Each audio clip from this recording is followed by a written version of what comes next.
Quero convidá-los a abrir as Escrituras. Livro do profeta Malaquias, capítulo 3, vamos ler do verso 16 ao verso 18. Malaquias 3, 16 a 18 diz assim: Então os que temiam ao Senhor falavam uns aos outros. O Senhor atentava e ouvia. Havia um memorial escrito diante dele para os que temem ao Senhor e para os que se lembram do seu nome. Eles serão para mim particular tesouro, naquele dia que preparei, diz o Senhor dos Exércitos. Poupá-los-ei como um homem poupa a seu filho que o serve. Então vereis outra vez a diferença entre o justo e o perverso, entre o que serve a Deus e o que não o serve.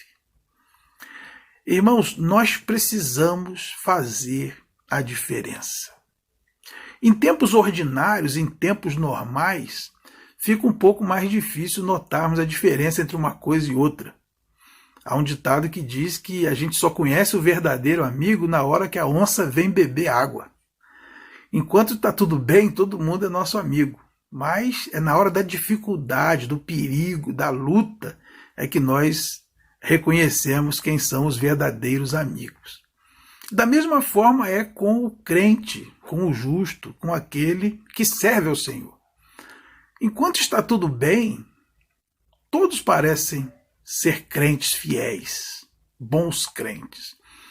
Mas em tempos extraordinários, a diferença tende a ficar mais nítida.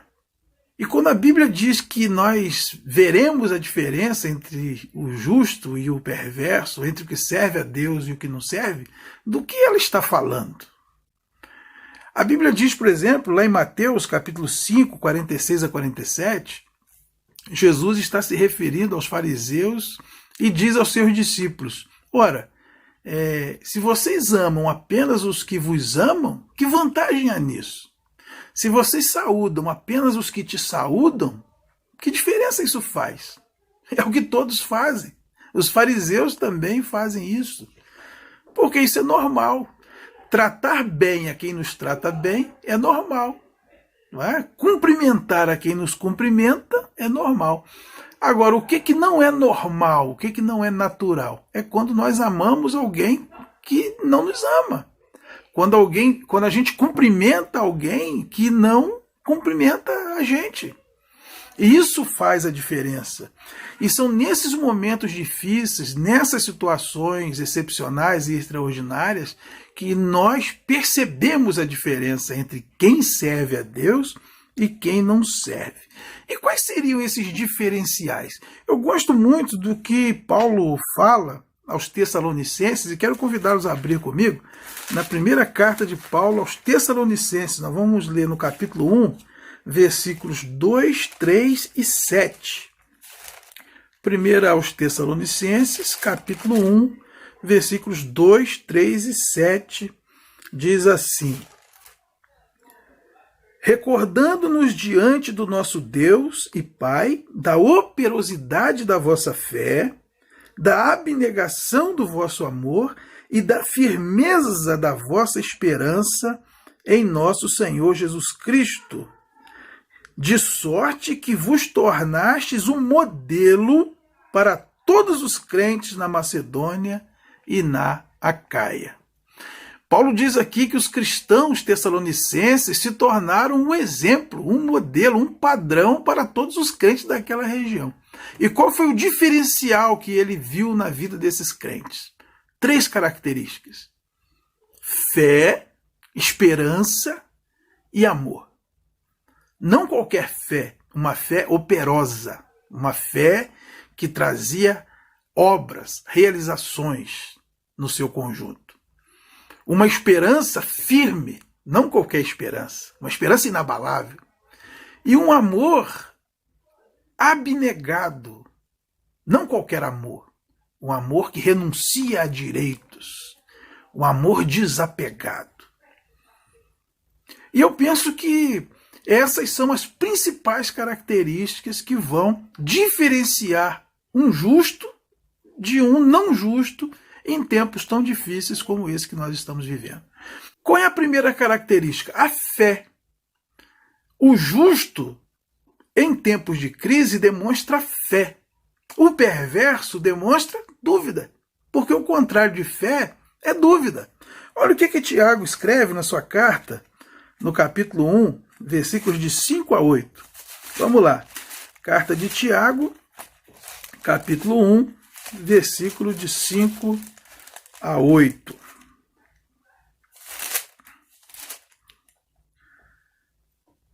Se, porém, algum de vós necessita de sabedoria, peça a Deus, que a todos dá liberalmente e nada lhes impropera, e ser-lhe-á concedida. Peça-a, porém, com fé, em nada duvidando, pois o que duvida é semelhante à onda do mar, impelida e agitada pelo vento. Não suponha esse homem que alcançará do Senhor alguma coisa. Homem de ânimo dobre, inconstante em todos os seus caminhos. Precisamos nos relacionar com Deus pela fé, em nada duvidando. Na língua original grega, a palavra fé vem de pistis, que significa convicção da verdade de algo. E a Bíblia diz várias vezes que o justo viverá pela fé, como você pode ler aí em Hebreus, capítulo 10, versículo 38. A fé é a certeza de coisas que se esperam e a convicção de fatos que não se veem. Ter fé é confiar em Deus por tudo que Ele é e acreditar na sua palavra incondicionalmente, confiando que Ele nunca mentiu e não mentirá jamais. Ter fé é acreditar que Deus está no controle em todo o tempo, mesmo quando as coisas parecem fora de controle. Já o incrédulo, ele duvida de Deus, até da sua existência. Ele duvida da palavra de Deus e por isso ele não consegue ter um relacionamento com Deus.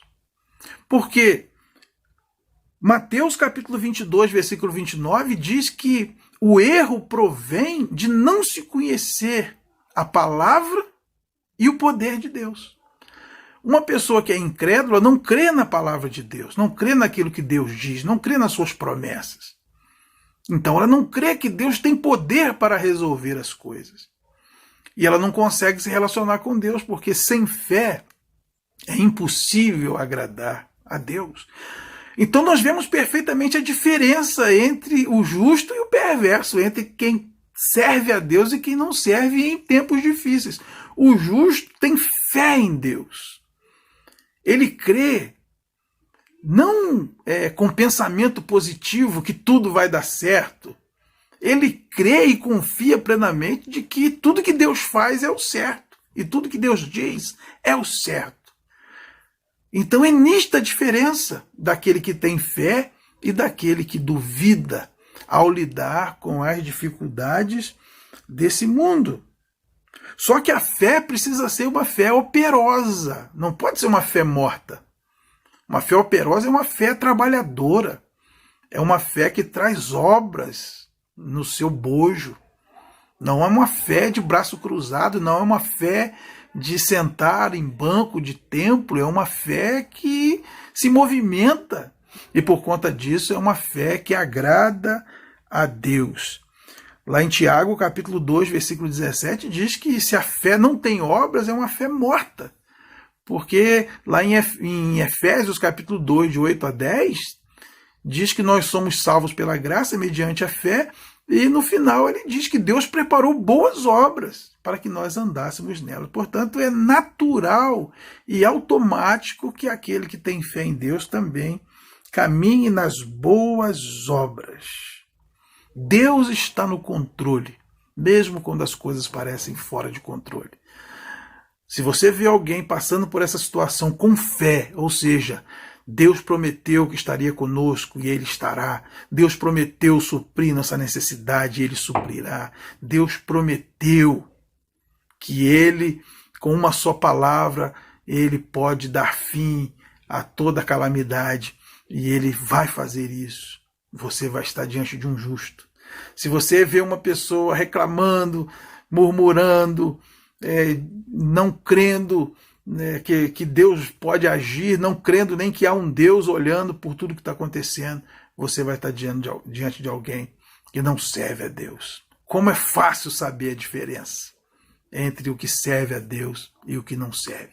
Um tem fé, um acredita em Deus, no poder de Deus, na palavra de Deus, na pessoa de Deus, e o outro duvida de tudo, da existência de Deus, da Bíblia, e como consequência, ele não consegue nada, porque aquele que duvida é como a onda do mar impelida e agitada. Anda para lá e para cá, e a onda é a coisa mais inconstante que a gente conhece, né? Ela não tem tamanho certo, ela não tem forma certa, ela vem grande, diminui, quebra e some. Quem duvida é assim, quem não tem fé é assim. E como nós vemos pessoas sem fé nessa situação aí que nós estamos vivendo. A segunda característica, e a segunda coisa que diferencia o justo do perverso e o que serve a Deus do que não serve, é a esperança. O contrário de esperança é o desespero. Nós vemos de um lado o justo cheio de esperança e o incrédulo desesperado ou desesperançado. Lá em Hebreus capítulo 6, versículo 18 a 20, tem um texto que fala muito profundamente aos nossos corações sobre a esperança. Para que, mediante duas coisas imutáveis, nas quais é impossível que Deus minta, forte alento tenhamos nós que já corremos para o refúgio, a fim de lançar mão da esperança proposta, a qual temos por âncora da alma, segura e firme, e que penetra além do véu, onde Jesus, como precursor, entrou por nós, tendo se tornado sumo sacerdote para sempre, segundo a ordem de Melquisedeque. No original grego, a palavra esperança é eupis, que significa expectativa do bem. A esperança é a forma como nós lidamos com as circunstâncias. A fé salva a alma, mas a esperança é que firma a alma. Hebreus vai dizer que a esperança é a âncora da alma. Quando o navio chega no porto seguro, a âncora é lançado para que ele fique firme ali, não seja levado pela força do vento ou por meio das ondas. A âncora firma o navio. E a Bíblia diz que o que firma a nossa alma é a esperança. A fé salva, a esperança firma. Como é bom ter esperança. E a esperança provém da fé. O justo tem uma esperança firme. Ele sabe que Deus estando no controle, nós podemos esperar coisas boas. Seja aqui, seja no porvir.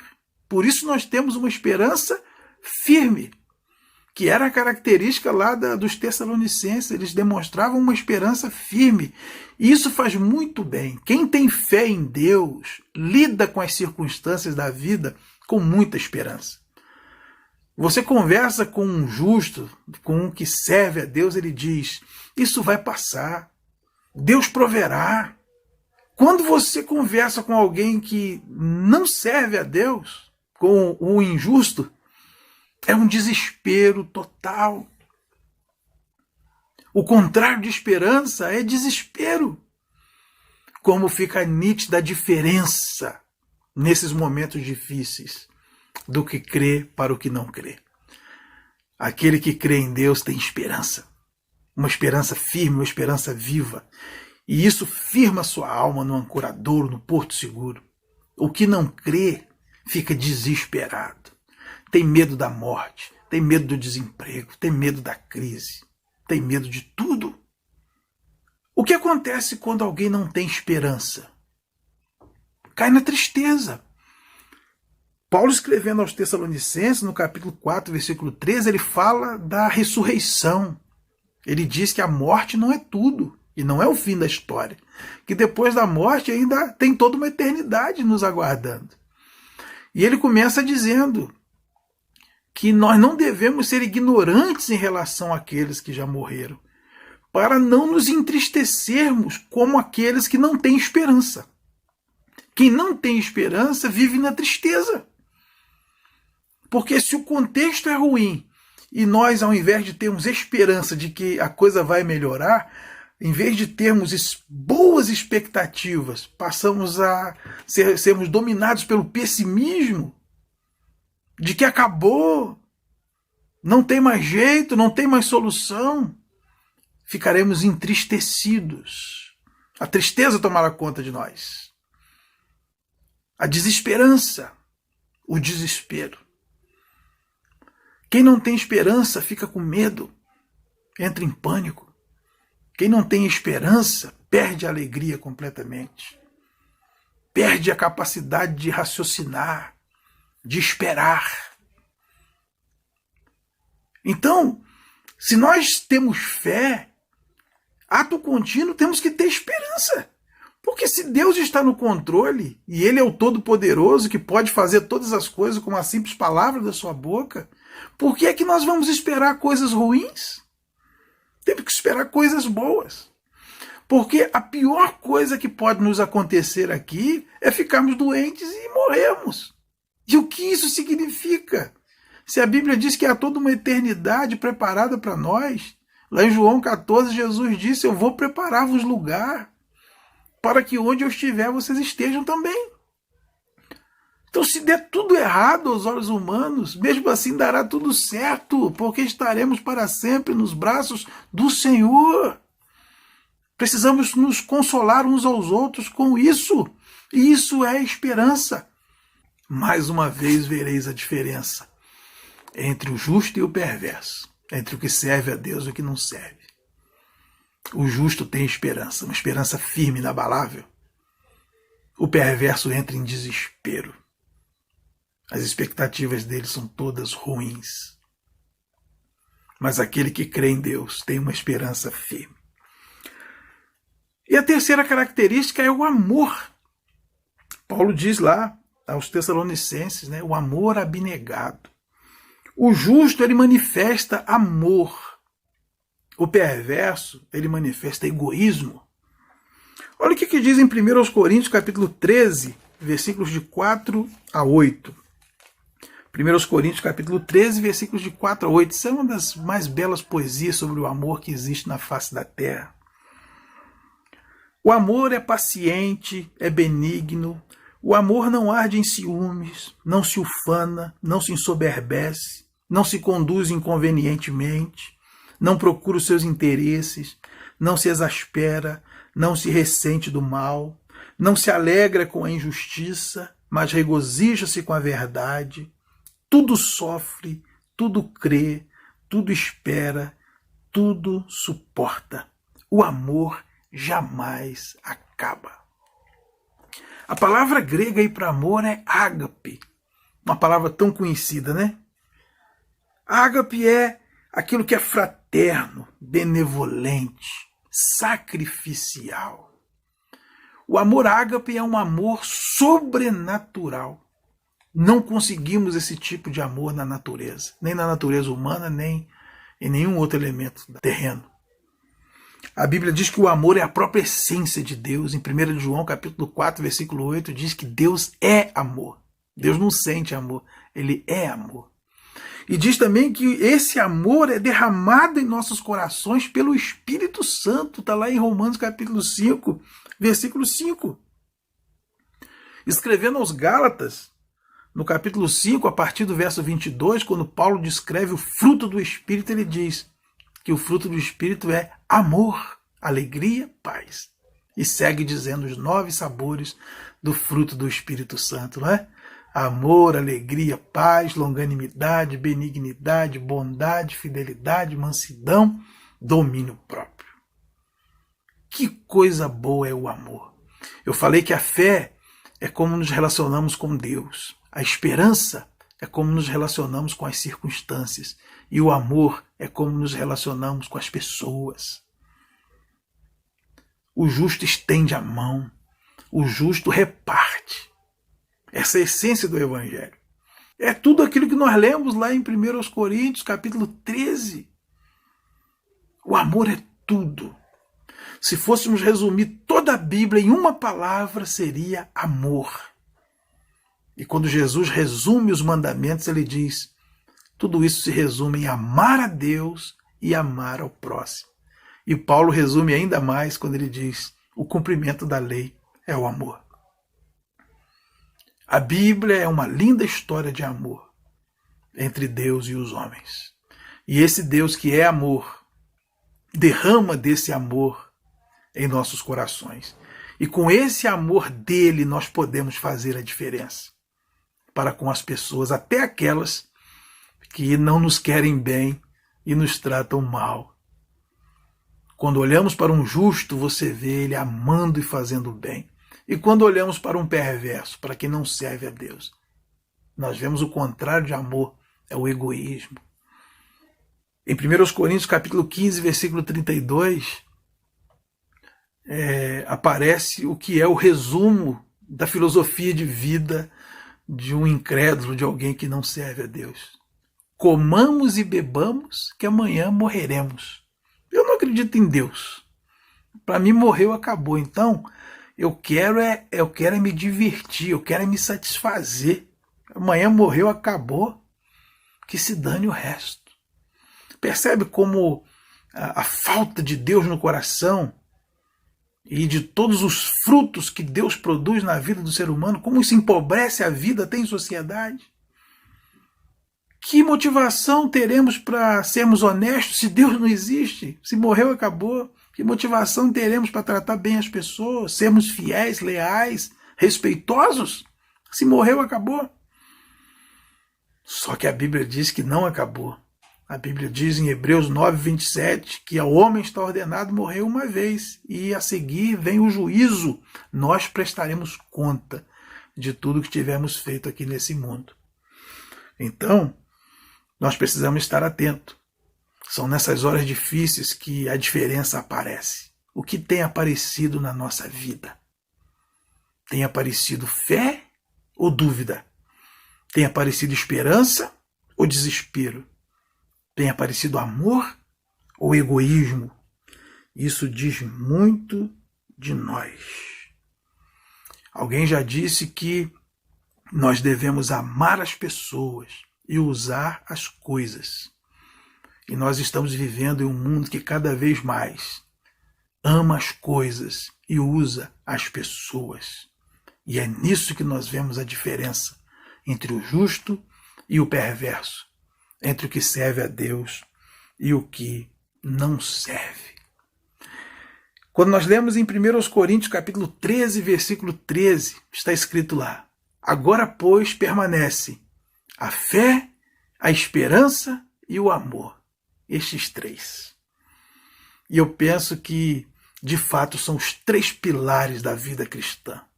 São os três elementos que fazem a diferença na vida da igreja, na vida do crente.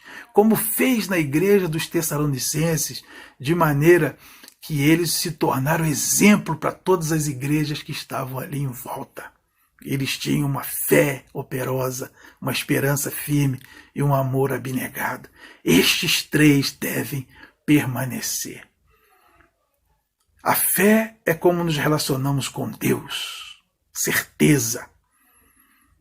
Certeza de coisas que se esperam, convicção daquilo que ainda não se vê. Deus falou, está falado, eu acredito. Esperança, expectativa boa, porque se Deus está no controle, eu tenho que esperar coisas boas para mim, tanto aqui quanto no porvir. O amor deve ser abnegado. O fruto do Espírito Santo, da ação de Deus na minha vida, deve transbordar em amor pelo meu próximo, de maneira que eu viva para servir e não para ser servido. Mais uma vez, nós veremos a diferença entre o justo e o perverso, entre o que serve a Deus e o que não serve. O que as pessoas têm visto em nós, em mim e em você? Têm visto sinais do justo ou do perverso?